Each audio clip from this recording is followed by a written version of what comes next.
सुप्रभात बच्चों, यह आपकी हिंदी की कक्षा है और आज हम आपकी हिंदी की कक्षा में आपका जो पाठ 8 है उसका शब्दार्थ, अभ्यास कार्य और प्रश्न उत्तर का कार्य करेंगे।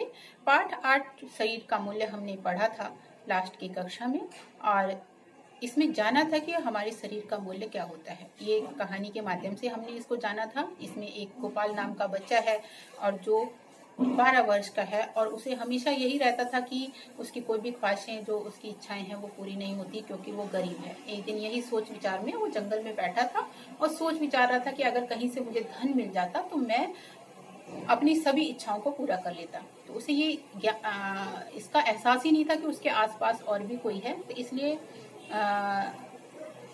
जैसे ही सोच रहा था तभी वन देवता उसके सामने प्रकट हुए और उन्होंने कहा, गोपाल तुम उदास क्यों हो?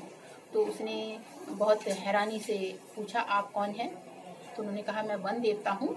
और गोपाल ने खुश होते हुए अपना परिचय दिया कि वन देवता मैं बहुत गरीब हूँ, इसलिए मैं उदास हूँ। तो वन देवता बोले कि तुम गरीब कैसे हो सकते हो, तुम्हारे पास तो लाखों रुपए हैं। तो उसने कहा कि मैंने तो 1000 भी नहीं देखा है, तो मेरे पास लाखों रुपए कैसे हो सकते हैं? तो उन्होंने तब कहा कि तुम अपनी आंखें मुझे 1 लाख रुपए में दे सकते हो।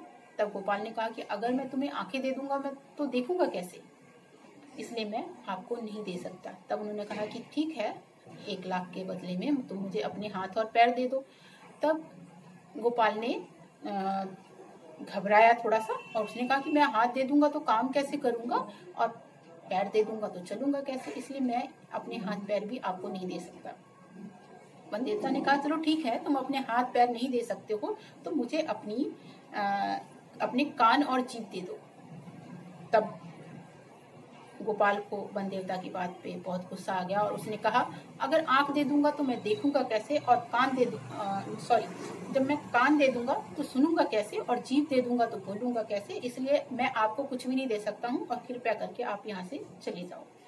तो गोपाल की यह बात सुन करके वन देवता मुस्कुराए और उन्होंने कहा कि आपके हर एक अंग की कीमत जब लाखों से ज्यादा है, यानी पूरा शरीर लाखों रुपए से अधिक कीमत का है, तो तुम गरीब कैसे हो सकते हो? गोपाल को ये बात वन देवता की समझ में आ गई और उसने कहा कि अब मैं अपने इस लाखों रुपए की कीमती शरीर को